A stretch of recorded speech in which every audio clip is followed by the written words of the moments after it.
Hi everyone. So whether you're watching this live or you're watching it on catch up, welcome, and it's really great to have you with us. So my name is James and I work for the Get Into Teaching team here at the Department for Education. So if you've been thinking about what actually is life like behind the desk as a teacher and you want to hear some of the truths about teaching, then this webinar is definitely going to be worth your time. But it would be pretty boring, wouldn't it, if I just talked to you by myself in this lovely room. So actually, the real star of the show is Amy, who, like many of you, was in her final year at university this time last year. And she's now a new teacher who started in the classroom in September at Sidmouth Primary School. And I'm going to put her to the test today by asking her 21 questions about teaching in 21 minutes. So let's bring on the challenges, the highlights, and the rewards that go into teaching. So welcome, Amy. How are you? I'm good, thank you. Are you? Yeah, I'm all right, thank you. Really nice to hear a Yorkshire accent. Yes, I'm from Leeds originally, but in Hull at the minute. But yeah, fellow Yorkshire. Love it. I can see you from Hull. Yeah, I can see you from Hull. This is going to be like a Yorkshire fest, it is, isn't absolutely. Because I'm from Wakefield. So apologies to the people watching this webinar. We will try and keep our Yorkshireness in check, and we'll say the questions very clear and pronunciated. Should be good. Yeah. So just before we get started, just a little bit of housekeeping. You will be able to post any questions that you want answering in the chat function as we go along to people watching this live. And for those who are watching us on catch up, hopefully some of the questions that the people are asking will also help you as well. So they will get answered as we're going along. So are you ready, Amy? I think so. Well, I'm ready as well. So I've got my questions. Right, let's go. Right, let's try and do these 21 questions in 21 minutes. Let's be honest. It's probably not going to work. But you know, it's a catchy title to draw people Exactly. So, welcome, Amy. Question 1. Why did you get into teaching? Oh my goodness. I have to try to keep my answers if I've only got 21 minutes, quite short. Sure. It sounds cringy. Always wanted to be a teacher. I'm sure you've heard that before. It was just always a lifelong dream. Like when I was a kid, you know, I'd get all my teddies and we'd play classrooms and I'd make paper registers, and I just thought, I really want to do this. So literally, it's just always been my dream. Oh, that's so nice to hear. And now you're living the dream. Absolutely. Which is great. So actually, that brings us really nicely on to question 2, which is funny. You haven't even seen these questions, which is, how did you feel about teaching when you were younger? And did you have a favourite teacher at school that actually implemented or, you know, focused that dream for you? Well, when I was younger, I thought teaching was like literally like, this is like the celebrity lifestyle, the most amazing thing ever. Like, how are these people just playing with kids all day, doing nativities, teaching us all these cool things? I idolized it. I think my favorite teacher, I do have one actually, it was Mr. Wingfield. He was my year 6 teacher, and he was just, I don't know, he was fun. He was quite firm, but he was just really fun. And like, I remember when we were doing maths, he used to like play this game where he'd throw a football at us and we'd have to say our times tables. It was just so fun. And he was really cool, quite young. Brilliant. Well, shout out to that. Shout out to Mr. Wingfield. Yeah. Mr. Wingfield. Oh, great. I love that. So question 3, what was your funniest school memories? From primary school. Oh my gosh, there were so many. I think, right, this is quite funny. When we were in year 6 again with Mr. Wingfield, we went on residential, and I don't know why I find this so funny, but Mr. Wingfield himself got on like the zip wire, and we literally found it like the most hilarious thing ever, seeing this grown teacher man on this zip wire, like going across the forest. It was hilarious. It was just, residential was just hilarious. Yeah. I like that. I feel like I should share my favourite memory, but I've got loads. Basically, mine is also from year 6, bizarrely. And I remember we went to Eden Camp. Oh, yeah, I've heard of that. Yeah. Mm-hmm. Now, for anyone watching this, Eden Camp is a brilliant place in North Yorkshire, and it basically tells you everything about what happened in the war. And unfortunately, one of the kids brought in a stink bomb and set it off in one of the huts. That was quite funny. That's hilarious. Probably not at the time for your teachers. No, not for Mrs. Poppin. She was very angry, but I found it quite funny. You do, So, don't you? yeah, I like that. I like that. You know, zip wire. You get to see, you get to see the teacher as a Exactly. person outside. Yeah, they have Exactly. lives I and think things. as well, I think that we were allowed to take disposable cameras. I don't know if they're a thing anymore. Anyway, I remember taking one and I literally took a picture of him and I've got it somewhere in like my primary school scrapbook, like Mr. Wingfield just on this zip wire. It's so funny. Yeah. I love it. I love it. Hilarious. I love it.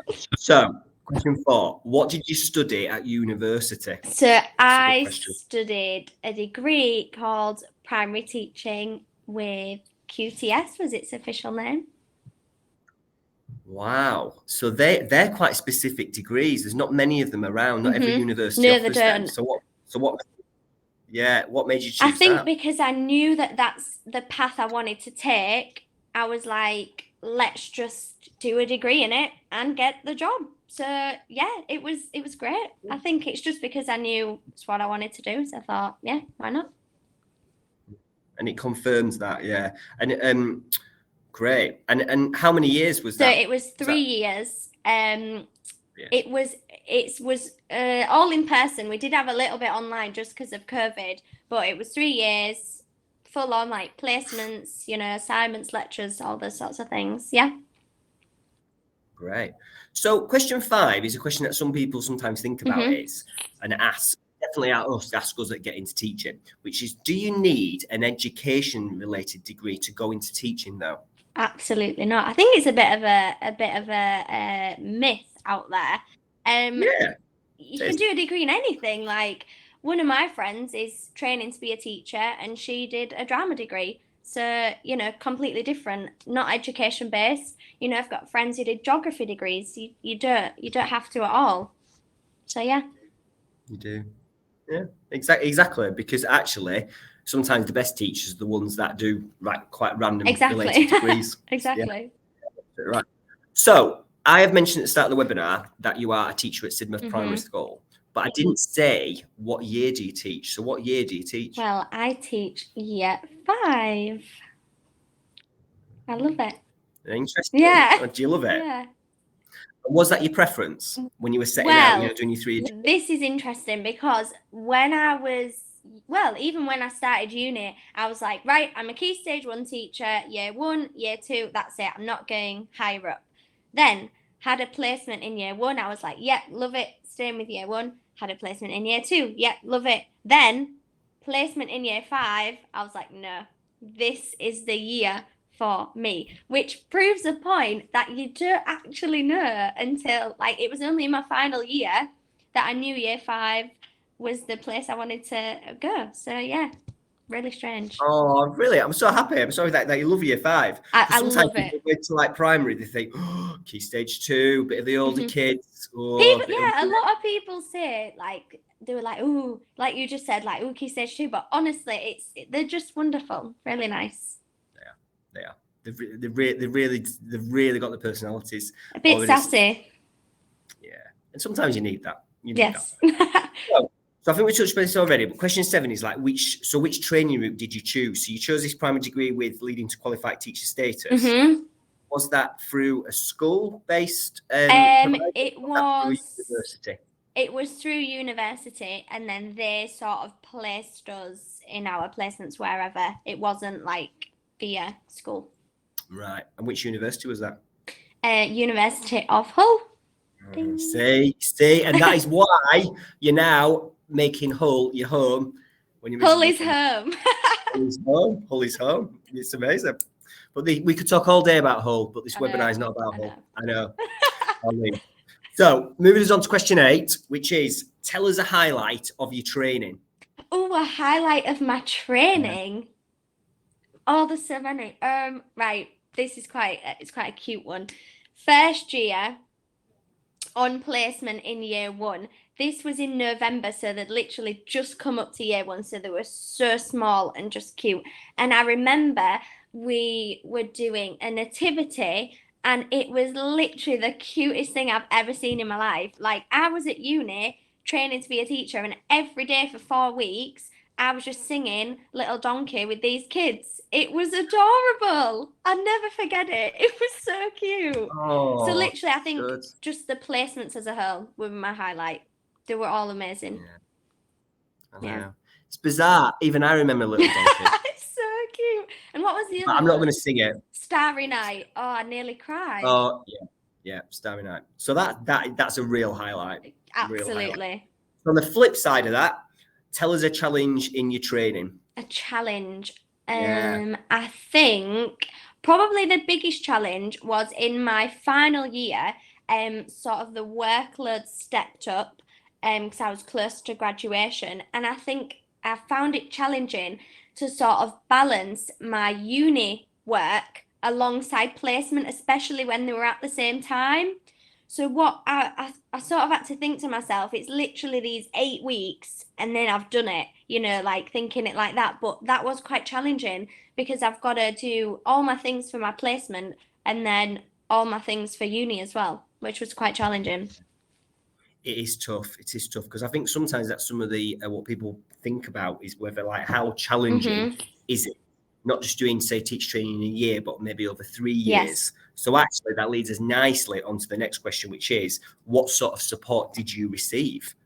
So well, loads really. On my course especially, we had various tutors. We had like a personal tutor, we had a mentor in school. So my mentor was just amazing in my final year. She was like a friend actually. She was really, really nice and supportive. And if I sort of had any questions like, oh, I'm not sure how to do this maths lesson tomorrow, she'd be like, right, sit down, go through it, blah, blah, blah, blah. So that was really nice. And then on the flip side, I also had another mentor who sort of supported me with my uni stuff. So it was nice to have that support from sort of two different people on two different things. So I was really supported, and just by like friends and family as well, which was really nice. Great. I'm really, really pleased because obviously sometimes when you've got challenges that go on, you sometimes have to think about, well, what can you do personally Exactly. with those challenges? But the fact that there's some really good, and this is what we talk about all the time, which is the reason teachers are professionals and there's professional mentors and colleagues in schools and they're that are trained really as well. welcome. Like, yeah, absolutely. So for those people tuning into the webinar, they might not know Sidmouth Primary School. And to be honest, I've never visited Sidmouth Primary School. But how did you choose that school that you wanted to start in? It was really hard, to be honest, because when you finish sort of your studying and you're starting to look for a job, I just remember thinking like, what is it? What is going to be the right school? Because you're new to it. You've only had your placement experience. So I always visited the schools that I was going to apply to, which is a really good tip. Always visit the school because you get to meet the staff member who's showing you around. You get to nosy at the displays and you can see, oh, they're learning about the Great Fire of London or whatever. And I think I remember going to visit all these schools. I just got sort of a vibe, like the staff, they were nice. Obviously location, sort of logistics like that. Is it close enough to where I live? Because I didn't want to commute, more than an hour really. But yeah, I just got like a vibe. I remember I went to visit all these schools, and Sidmouth, the staff were just really nice.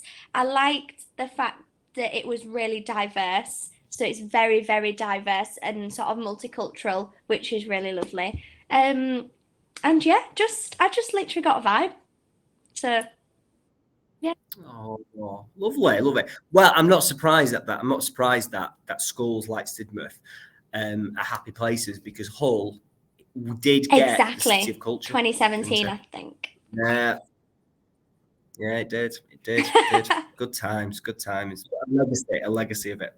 So that's nice. So you touched upon how supportive your colleagues were, but in what ways were your colleagues supportive? I think just like to the school, tiny things that make a difference. Like in the morning, the other year 5 teacher is always like, "Morning, Amy, do you want a cup of tea?" And I found that really nice, and that's sort of supportive in a way that you just feel welcome. And then the great thing about my school, which is quite common in lots of schools, is the planning is shared. So that's huge support because I've not been given like 12 subjects to plan. I get support with it. It's divided. SLT come and do little drop-ins and give me feedback. And it's all about sort of developing, which I find quite supportive. It sounds like Sidmouth's like a really like open Yes, door very policy much. school, whereby actually you just get used to the sharing, the collaboration, through sharing planning, preparation, resources. So I imagine it just becomes second nature when actually your head teacher or other leaders in schools or other people visiting the school, they just come into your lesson. It's not like oh my goodness, it's just like they just want to see what you're doing, and it's just quite nice, which is good. Yeah, it's lovely. It's lovely. So, question 13. Woo, scary question 13. How does your starting salary compare to some of your cohort at university or friends? How does your starting salary compare? Out of those who have sort of got into their proper jobs, it is quite a bit higher, which is quite nice. See, now that is always sometimes a misconception about teaching. There's a big thing where teachers get nothing, but the salaries, there's been a lot of money put into teaching over the past few years, so it is quite higher, which is quite nice because it's like I'm doing a job that I love with a great salary as well. It's just a bit of a bonus. Well, it is, and also your salary exactly been increased by the government up to £28,000 at 21 years old. That is just I think it's great. Brilliant. All those friends of yours on those, let's hope they're all happy. It sounds like you've got the best job in the world, which you have. So, question 14. I will hold you to this because I'm asking you for 3 words. So, describe your first few weeks in 3 words as a newly qualified teacher. Right. I'm gonna go for 3 words. You always get that question somewhere, don't you? I'm gonna go wonderful, wacky, and just eye-opening. Is that one word with a hyphen? Yeah, we'll allow that. Wonderful, with a dash. wacky, eye-opening. Yeah. Wow. That brilliant. I mean, that's fantastic because actually, I think it is primary is wacky. Every day is different, isn't it? No 2 days are the same. Yeah, which is true. Yeah. I like that. So, moving on to question 15, because actually there's a lot of talk around teachers.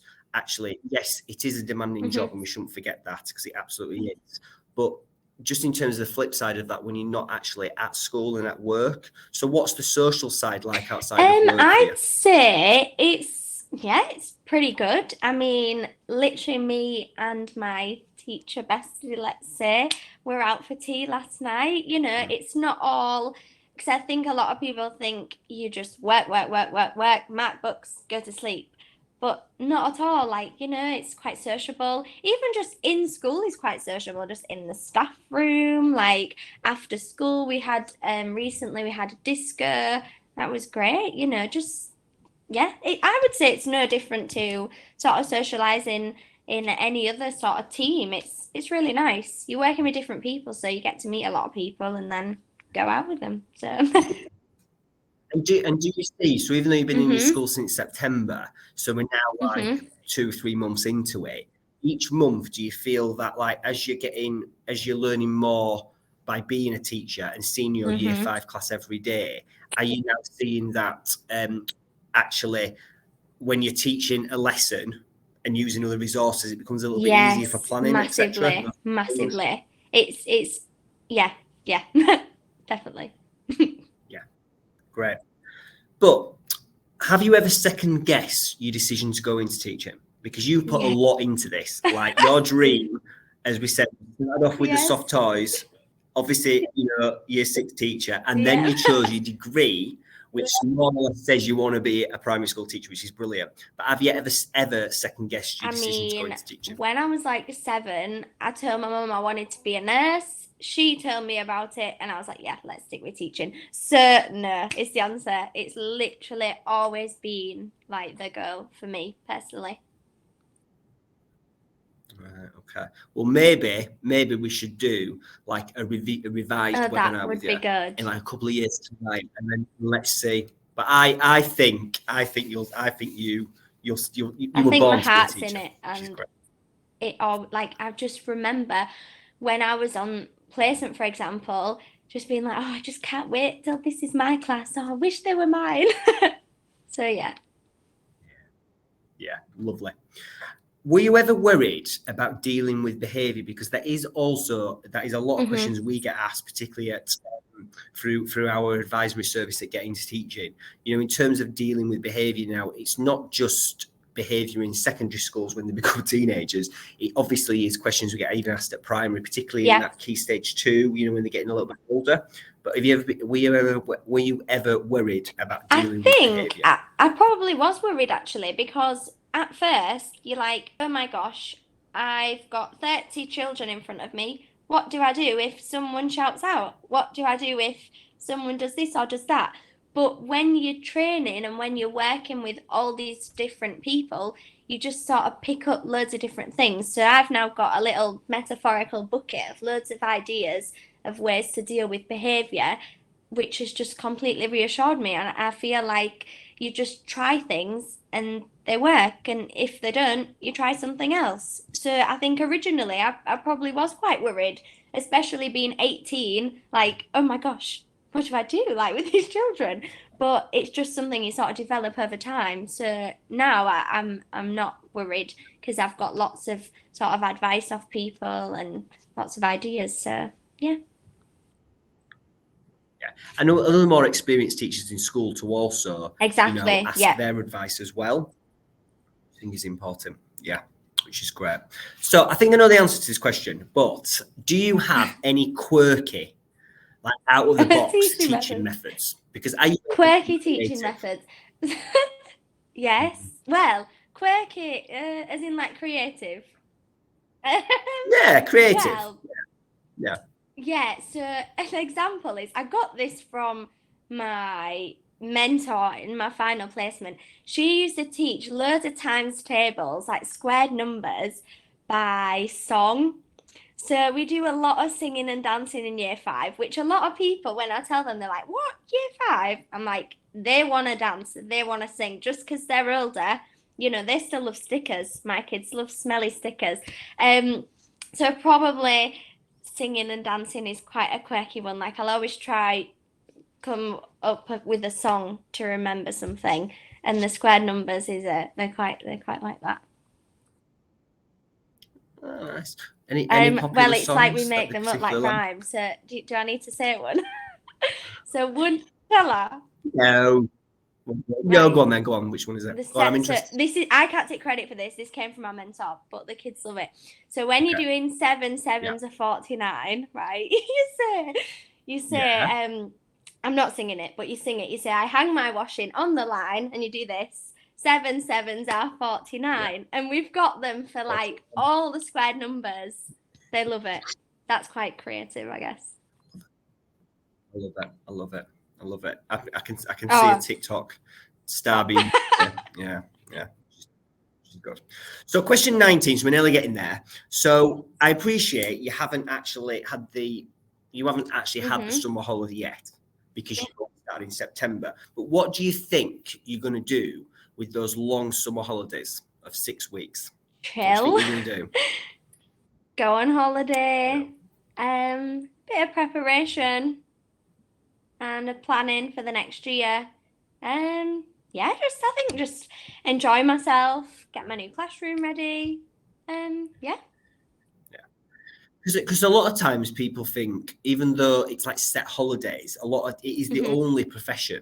Like I don't get 6 weeks off. I wish I did, but I don't. And a lot of my friends in teaching and education, they're obviously, they're off for the 6 weeks. So it is the only job where you actually get that length of time unless it feels like you're taking a Mhm. sabbatical from work. Hey, but do you think that's a real benefit of Massively. teaching? Like you just said, where else do you get 6 weeks off? You get 2 weeks at Christmas, 2 weeks at Easter, all the half terms. It's great. Like, yeah, you've got to do some work, but it's also time to just enjoy yourself because it's quite a lot in the year. So yeah. It is. And you work so hard when school's open, particularly in Yes, year getting 5, ready for you're SATs. thinking about, yeah. Well, actually, we're not. I think we're actually not supposed to say the word Really? stats anymore. Well, I know, but I know what you mean. Getting ready for their Yes. tests in We'll year go with 6. that. But yeah, we're still refer stats, which is great. So, question 20, because I'm really interested in this because I think Sidmouth have really fallen on the feet in terms of appointing you, Amy. Your Mhm. passion for teaching. You love the children because I you've got to love the children. really love them. You've I really love them. that's definitely coming across. But where do you see your career going? Ooh, What sort of career aspirations have you got? And that's important. You should have those yes. already. I think Yeah. in terms of more shorter term goals, I would love to be like a mentor for a student teacher because I feel like I've just had such amazing mentors. I just cannot wait to do what they did, plus add a bit of my sort of things into it and help somebody else on their journey. That is literally like the dream. The day I get told, Amy, you're going to have a student in your class, I'll probably cry. And then I think longer term, I don't know, because I think with teaching you can go so many ways. Like I could go anywhere. I could go abroad. I could become a Senko. I don't know, to be honest. I think I'm just gonna take as many opportunities as I can and sort of see where that takes me. Yeah, I like it. I love that. You've got Hmm. some short-term aims, but you've also got Yes, real career definitely. progression um, within primaries and education, which is good. So, final question, Yep. 21 is just give us a final top tip to anyone watching the webinar about considering teaching. What would you be your final top tip to anyone considering going into Go teaching? for it because it's so rewarding. It's so rewarding. If you're in doubt, just do it because honestly, I've never ever worked or know anyone who's worked in such a interesting job, let's say. Every day is so different. It's so rewarding. Today I've got a kid come up to me, Miss, I've wrote a book review at home. Amazing. Let's just spend 5 minutes, share that with the class. You don't get that every day. Next day, I've got, some girls showing me a dance that they've made. We're learning maths, we're learning history. It's just go for it, is my advice. Yeah. Amazing. Brilliant. Oh, well, thank you so much. It's been I know so it's been great chatting to lovely. you, asking you 21 questions. And, it's been It's been so brilliant. We can go lovely. full on. Oh, I know. It's been brilliant. Absolutely brilliant. So stay with us. So that wraps up our 21 questions in, well, not 21 minutes, but we failed that, to be honest. But I've just got a couple of slides just coming up now. So the first question is like, what can you do next? So you've heard all this, you've heard from Amy, the first bit is how actually do you get into teaching? So the first thing I will say to you is if you just search get into teaching or on the chat, there'll also be a link to our get into teaching page. It's actually actually more simplistic than you think.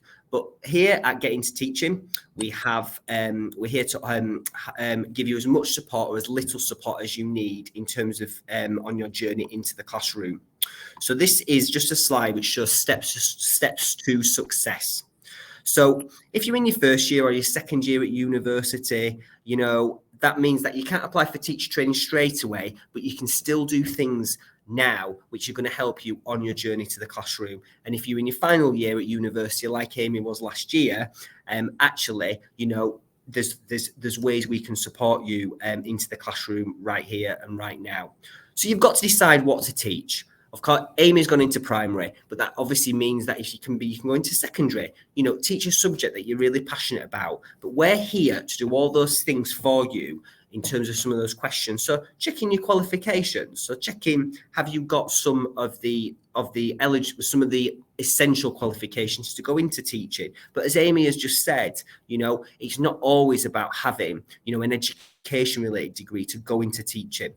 There's also funding available for certain subjects. There's bursaries, things like that, the student loan funding. We're here to take all of those dramas out and provide you with the real advice on that. And we do that through our website, Get Into Teaching, but we also have a team of experienced former teachers that support so many people into the classroom.